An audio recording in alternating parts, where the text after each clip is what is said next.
Welcome to ECN Trade Daily Video.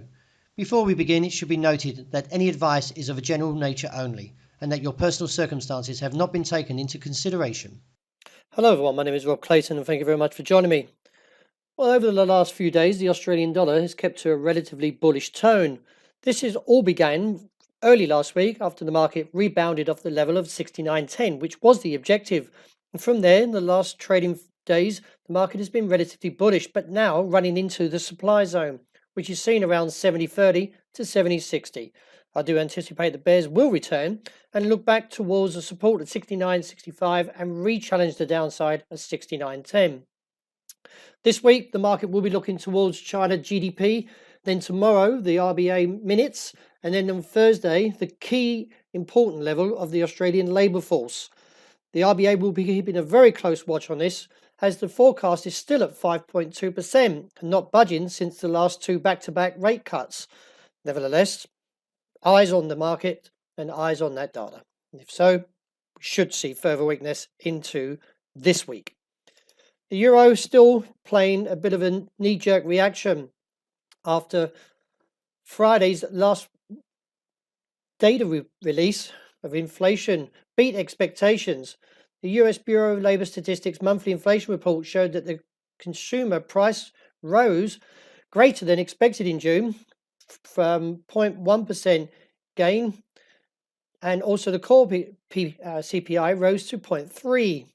This is slightly contradictory to the chairman, Fed, Jerome Powell, testimony last week, where he said that the growth was under threat and hence the rate cut might be needed.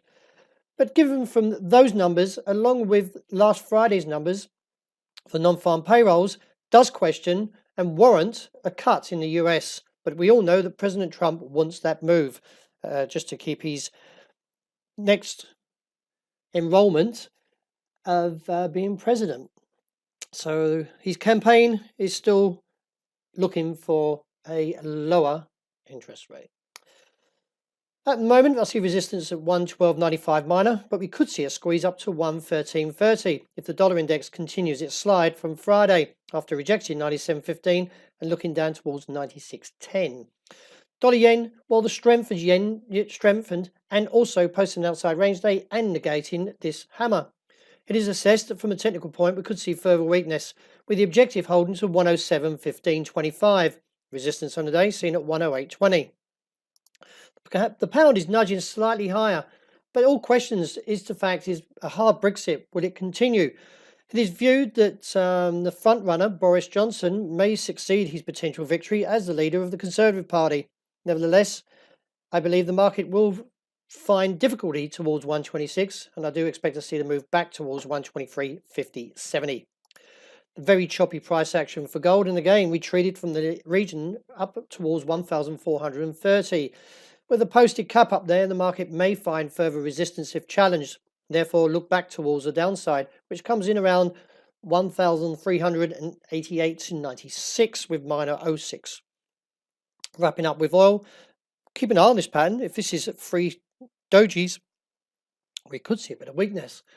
But I don't believe from a technical point that will be occurring. I still hold the view to $62 a barrel and reassess from there. Well, that wraps up for the day. Thank you very much for joining me. And as always, look out for the intraday report. I hope you enjoy the great start to this new week.